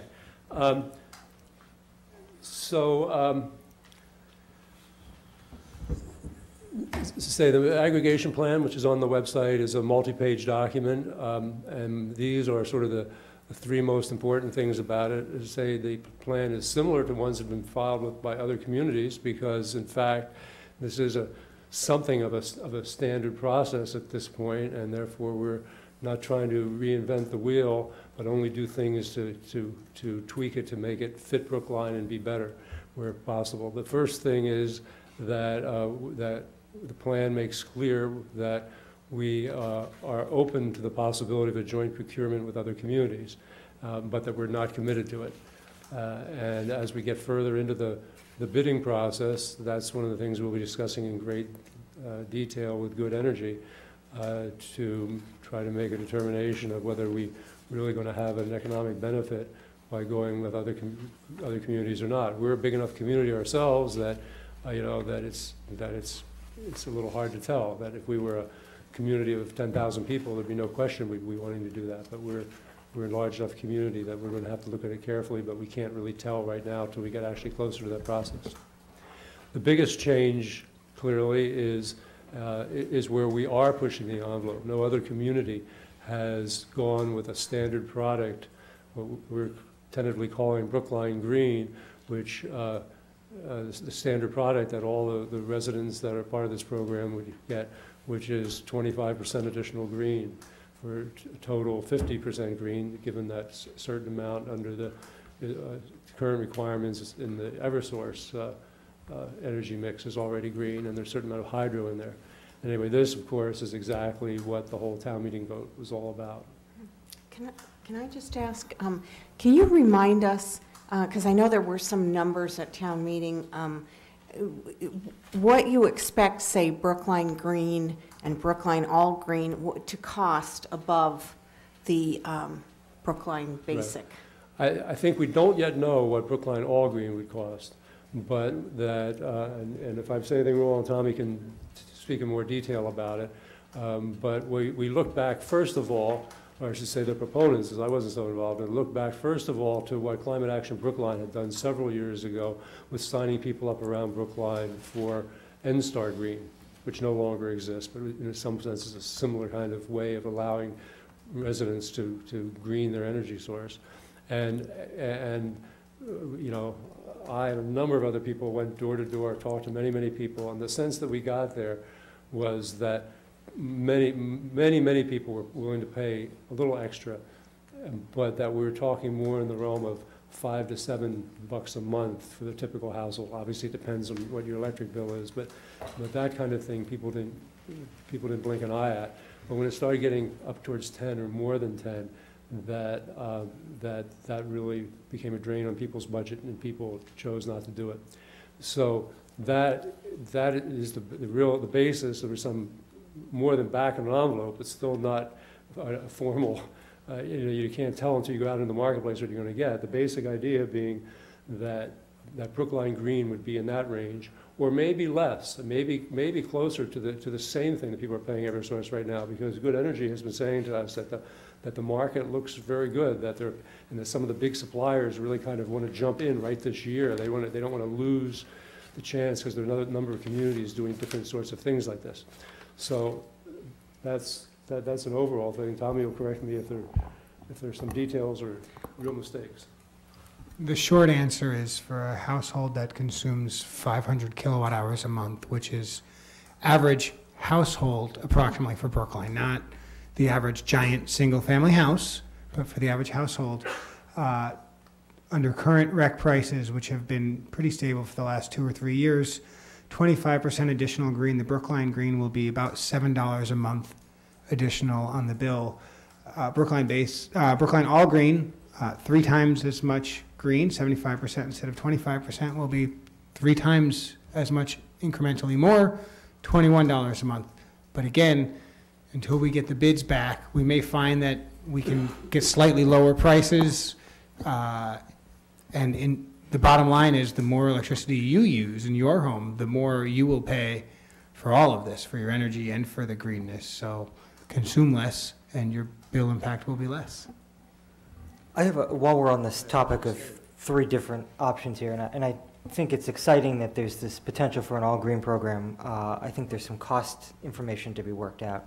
I have a bit of a hypothetical question, and what I'm trying to drive at is whether you can actually exceed 100% renewable energy. And let me walk through this. So if the current requirement for the renewable standards portfolio was 25% in basic service, everyday service, 15, 25, whatever it is, and I opt into the Mass Energy program, the Mothers Out Front program, which I think many of us are on, and that gives you the potential for 100% renewable. And then I get on Brookline all green. Am I getting 100% renewable, or am I actually getting 140% renewable energy? These are the sorts of things that keep me up at night. So, what a life! Yeah. Okay. So if you were on the Brookline all green, you're at 100%. The Mass Energy program is off bill, right? So you get a separate bill for that. You get a credit card ding once a month. That's also would be 100%. So you would be getting 200%. My suggestion would be to call Mass Energy and say, I'm getting my 100% renewable energy through Brookline all green. Thank you. But I think 100% is all I need. If you want to, if you want more, you can do 200%, right? I mean, it's more. But you're paying for energy you're not using. You're paying for renewables. You're not using. Not really, because you see, you're paying. Mass Energy would say, just stay with your Brookline all green. I think that the Mass Energy would be just fine with that. And this is actually, I mean, it's very good you asked the question, because because we've started talking about it in the subcommittee, because we realize this is the kind of thing we'll have to be able to explain to the public. I mean, I'll get me to my last point in a minute, because it's really almost not that, even as simple as that, in that, for instance, initially Good Energy was saying to us that our all green ought to be 100% additional, which would not take us to 140, but 125, or by some people's calculation, 111, and it's very complex, and and we said to them, no. We thought the main thing, one of the biggest things we want to do here is to be as transparent as we can be with something that is inherently kind of murky, and therefore we don't want to be going with a Brookline all green where we sort of sell it as 100%, and then people ask the question if it turns out they're getting 112 or 125. We would rather, we think, 75% additional is the route to go. But even that isn't, at this point, in the plan that we're following with DPU, that won't be carved in stone there, that if we were to decide to change that later, we could. And it's going to depend partly, again, when we go out to bid, as to what people out there in the marketplace are offering, too. I just want to make one comment about this, mostly for anybody who's listening who doesn't understand why we're talking about these different numbers. The Eversource currently provides about 25% green energy from various sources, hydro and some renewables, et cetera. So already everybody is at 25%. So we're trying to add 25 to make it to make people 50, or 75 to make them 100, basically. Absolutely. So again, the last point is this idea of consumer protection. I mean, we think that all through this process, that's been important, that when we discussed it in town meeting, the whole idea is that it's very important that people know exactly what their options are, and that they have the right to opt out of this entirely. We actually hope, by having a Brookline Basic program, which there is no additional green, that might even save people a little bit of money, allow them to stay in this aggregation program, where they would still be part of the contract that Good Energy is helping us get, but they wouldn't be getting green energy, but they might get a small discount, which would be to their advantage, and it would sort of keep them in this program. But again, if they don't want to do that, if they don't want to do either the green options, they absolutely have a right to opt out entirely and to stay with Eversource, or to go with some other competitive supplier. And to say we'll be, right now, the first step we did, actually both Kathleen and Alan have been working with Maria on that FAQ. it still needs some work, but it's a lot better than the ones that's been used by some other communities. We took a template from somewhere else, and the FAQ's already been improved a lot. That's the first step towards trying to get information out to the public so people can really understand exactly what this is all about, because we do think that the Brookline Green is really going to be a very attractive product that people want to stick with. I think I gathered from somewhere in here, I have a Council on Aging meeting tomorrow, and I want to be able to tell people a little bit about this. But I think the opt-in, opt-out point you expect is going to be at the end of this year or early next year? End of this year. Okay, so I will tell people to be alert for information coming on that. I guess you can do that. I mean, again, there's this outside chance that the process at DPU goes slower, and we can't control, once you make the filing there, we can't control how long it takes them to approve it. So, there's an outside chance. You just be careful when you say this to people, that that's what we're hoping to do. They should look for it in the fall, but that it's still a work in progress. Okay. Selectman Green. Yeah.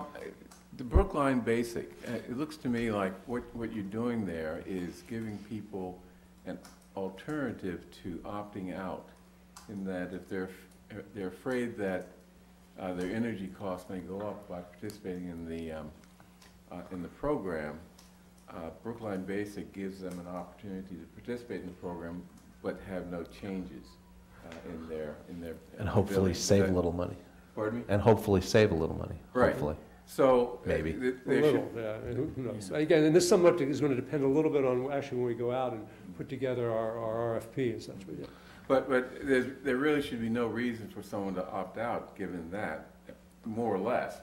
And I guess that's a good selling point, that if you want to maintain your basic bill as it is, you don't have to opt out. You can just go with the basic. I mean, is that an accurate? That's absolutely accurate, and part of our thinking is that we would rather have people stay in the program, even if right now they don't want to do the 25% of the Brookline Green for some reason. We'd rather have them stay in the program, because then they'll continue to get mailings and so on, and and we can make the argument that they should next year think about upgrading to Brookline Green. Whereas if they opt out, then they're Eversource customers and out of the program entirely. So the only people who would opt out would be those who really don't like the idea of green energy.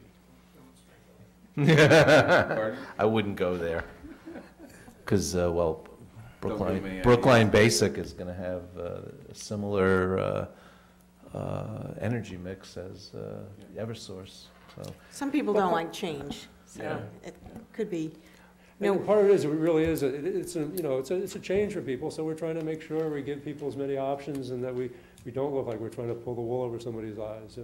Yeah, I think you've done a good job. I'm pleased to see the different options. Before I let you go, I just want to return to the cost issue for 1 second and ask another highly technical question, and we'll see if you can answer it. If not, I totally understand.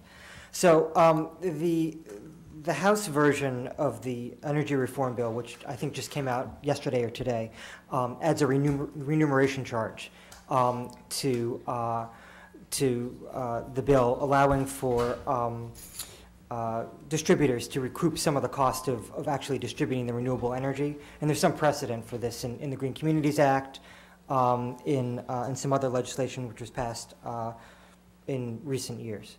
I'm wondering whether the $7 figure that we're talking about, bandying around, it takes stock of the potential for a remuneration charge to be included, or that would be an additional 1 or 2 or 3% on top of what the anticipated cost is. I've only had the chance to read the bill once or twice since yesterday, and certainly the Department of Public Utilities hasn't commented on it. My expectation, my full understanding of community choice aggregation is that any remuneration charge would apply to all customers, whether they choose Brookline Green, Brookline All Green, Brookline Basic, or opt out. So we're talking about the delta in bill. My expectation is that the delta, this $7, would be unchanged, that everyone's bill might go up a little bit because of the remuneration charge, but their status on these products would not impact that dollar value at all. That's my understanding for a bill that hasn't gone through committee yet, hasn't been passed, hasn't been analyzed by DPU. That's my sense. That was my analysis as well, but thank you for the over-the-shoulder look. This is a public hearing, and if anyone wishes to speak for or against this or make any comments, now's your time. And I see none. So I'll close the public hearing. Any comments from the board? So anyone from the public who wishes to make comments can submit through the website? Yes, it's listed on the bottom of the slide. It's www.brooklinemA.gov/1322/community-choice-aggregation. You know, it would probably be a good idea to have this link right on the homepage. Can we arrange that? Sure. Okay. We just did. Well, I will say, I thought it was going to be just, I thought there were just going to be two options. I'm very pleased to see the three options, because I think that really gives people, As am I. Good job. You know, some choices. Because many of us do live in single-family homes that probably use more energy than small condos. Thanks. Thank you very much. Okay, thank you. Thank you all for your hard work on this.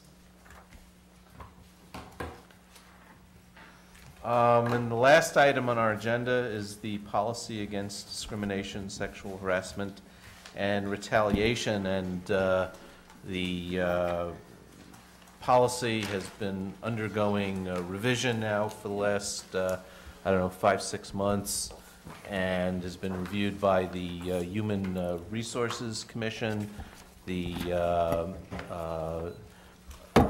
Diversity, Inclusion, and Community Relations Commission, and we had a discussion at our meeting last week at the high school about this. So, Mr. Kleckner. Yes, Mr. Chairman, thank you. So this, as you mentioned, is the policy against discrimination, and it includes the sexual harassment. And last week, you may recall that we were proposing a version that the Diversity, Inclusion, and Community Relations Commission, there was a provision in this policy that they did not support. And we had a fair amount of discussion about that, and I think we took a sort of an informal poll of the board, and the board was relatively split, although a majority of the board was willing to go along with this section. And this section had to do with fraternization amongst employees of the town. We have, over the last week, thought a lot about that. Sandra and I have discussed that at length, and we believe that probably the time is not right to adopt that policy. However, we do have a provision in the policy that would prohibit any supervisors, obviously, from engaging in any romantic or other type of activity, intimate activity with employees. So we're leaving that in. We're proposing to remove the section on fraternization of all town employees. Actually, our proposal was to provide, require notice to be provided to their supervisors, but again, we don't think the time is right for that. And in an effort to get this very important policy updated and out there and in place, we would recommend that the board adopt the policy as the Diversity, Inclusion, and Community Relations Commission has adopted it, with a few changes. And I'd like to ask Sandra DeBow to discuss the minor changes from the Diversity Commission's version. Thank you.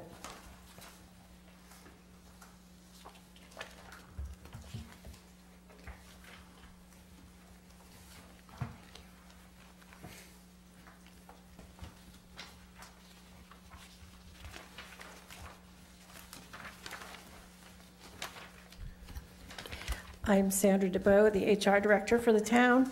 I'm providing you the most recent copy because there have been a number of copies being distributed.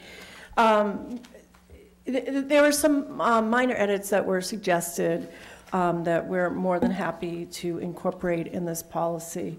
Just to remind the board, it was the HR board who was charged with developing policies, and they had approved this in March. And it was referred to the Diversity, Inclusion, and Community Relations for their input, and they gave us some thoughtful comments back.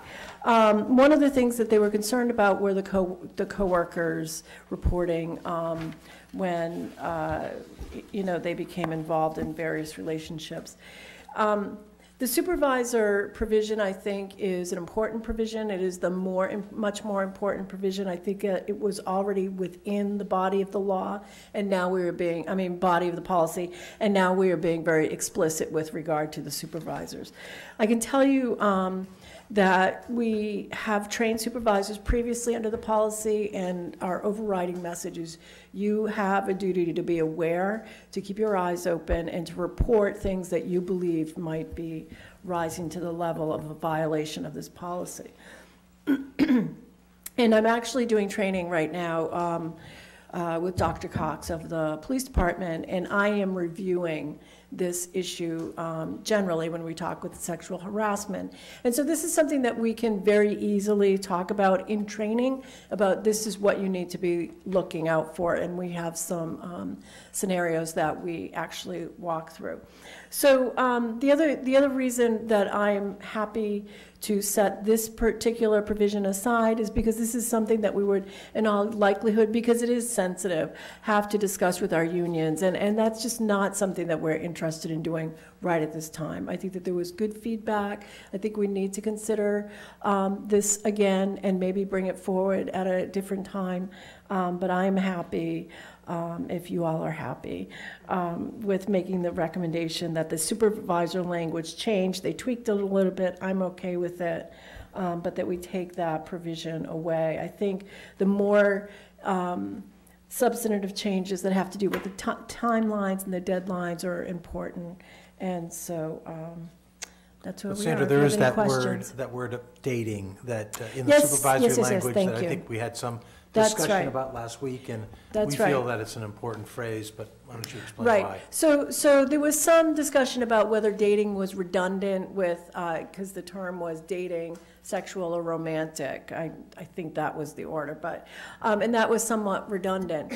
That may have been the case when you, and I think you can argue it either way, but that may have been more of a concern with regard to the coworkers, is when they had notice to report that they were involved in a relationship. With regard to supervisors, I think it's the opposite concern. I think we want to be as broad as possible, that if you are in a relationship that is of an intimate nature with a subordinate or a direct report of you, you have to be telling us about it, and we have a right to be concerned.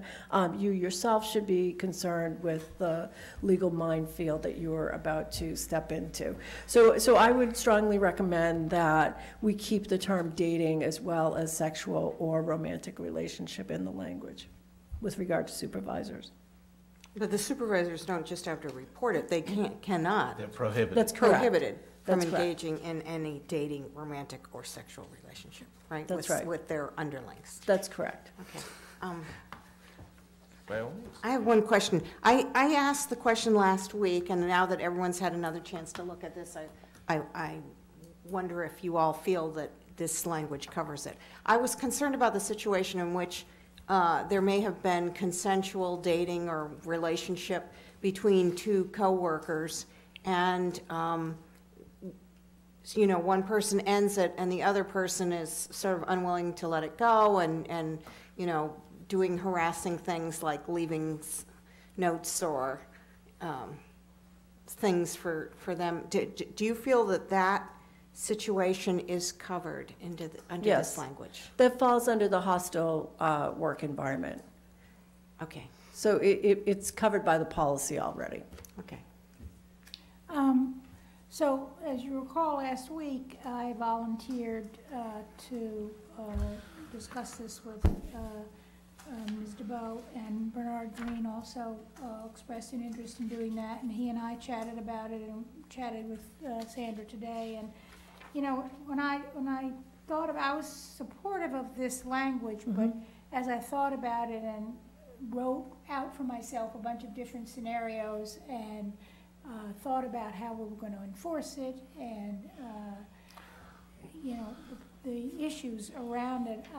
I agree with Sandra and Mel that it's really wise to leave it out. That's the language on reporting a relationship. Yes, that's the language. Employees have to disclose relationships with people at their own level. The supervisors are different. I mean, they are prohibited, and I absolutely agree with adding the language dating as well, because you Just, we're on page 8 of this packet, right? That's correct. For page 8. We have page numbers this week. There was no small feat, let me tell you. When people share a document, things get messed up. The supervisor provision is on page 8. 10 also. And also 10, right? Which should be 9. Well, when you we'll continue to work. Yeah, when you turn when you turn off the track changes, it'll renumber correctly. Hopefully, maybe. Yeah, we'll. I can show you how to do that. I presume Dr. Vanderzeel is here on behalf of the Diversity, Inclusion, and Community Relations Committee. Are you guys now happy with this?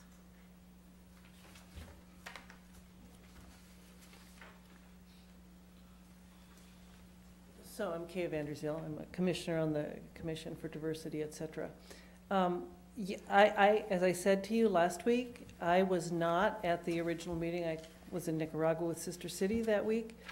So I only was going on discussion that I got from the minutes, which thankfully had been already submitted in a rough draft form. So yes, the issue, we didn't have an issue with dating for a supervisor and a subordinate, but it was amongst the coworkers that really, all the comments that I made were what I made the comments about. But I haven't talked to the people on the commission, so I don't know. I mean, Alex Coleman, who was the chair, was also there at the meeting. Let me just add that I also spoke with Alex this afternoon and told him that what I had discussed with Sandra and with Bernard. Good. So he was aware that we were proposing to continue the language, the word dating in the supervisory provision. Yeah, no, that to me makes sense. I mean, we're meeting next week, and I can take this back there just as an informational piece for the commission. Sure. Selectman Green. Yep. I agree that the term dating should be in the supervisory section, but let me just add one caveat. What is dating? Well, that's the question I asked, right? Hold on, let me finish, okay? One thing that this sort of creates a problem for is mentoring type relationships, where a supervisor will get together for lunch with a subordinate and talk about their work and other things legitimately, which could be interpreted by some people as dating.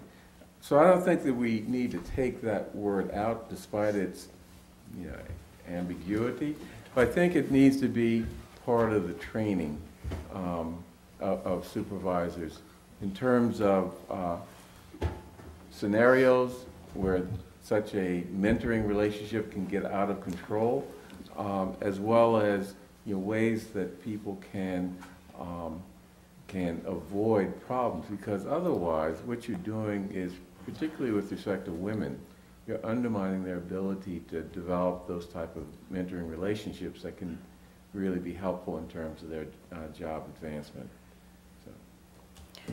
So I take that with, I completely respect that. And part of, when you work with human beings, nothing's black and white. Everything is gray, right? And the reason why I said, for example, supervisors have a duty to report is because if they think that they're involved in, let's say, a mentoring and it's turning into something else, they better disclose it, is the point. And I think that, human beings are complicated you can have two individuals, one think they're dating and one not think they're dating. You know what I mean? And so I think that we just try to use as many terms as possible, and hope that we can communicate the intimacy with which we're talking. Yeah, I'm not addressing the issue of the use of the term, Yeah. rather the process of training and Yep. making people aware of dangers. Right. Yep. Okay, I will propose a vote that we adopt the changes adopted by the Human Resources Board on or about March 8th, 2016, amended by changes recommended by the Diversity, Inclusion, Community Relations Commission on May 31, as attached to the memo that was distributed to us tonight, including the word dating in pages, it's actually the end of sections. I put comments in One the and- identifying. Well, pages 8 and 10 on the copy that was distributed to us tonight. All those in favor, please say aye. Selectman Daley? Aye. Selectman Franco? Aye. Selectman Heller? Aye. Selectman Green? Aye. And the chair votes aye. Thank you very much. Okay, and that, I believe, concludes our business. Can I just Oh, ask before we totally shut down here, for Mr. Kleckner, I think we, after having a little bit of scare about lead in the water at some of our schools, I think we now have better news on that, and maybe you can bring people up to Sure, date. be happy to. So we do have an ongoing problem with lead in the water at the old school, at the old Lincoln School. But that has been there for a while. It's due to the age of the building and the internal piping in, and there is no potable water being used there at all. So in an abundance of caution and with some funding that the MWRA provided, we decided to update all of our testing in all of our schools. And we were surprised that 2 of the samples came back over the lead content or the proposed regulatory limits on lead in water. And we're very concerned about that. We went into crisis mode and began to start to put into place some of the things we've did at the old Lincoln School.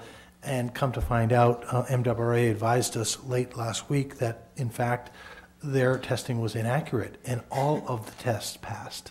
And so there is no other issues about lead in the drinking water in any of the public schools other than the old Lincoln School. Old Lincoln. Okay, great, thank you. Okay, are we done? Okay, that concludes the business for June 7th. Thank you and good night.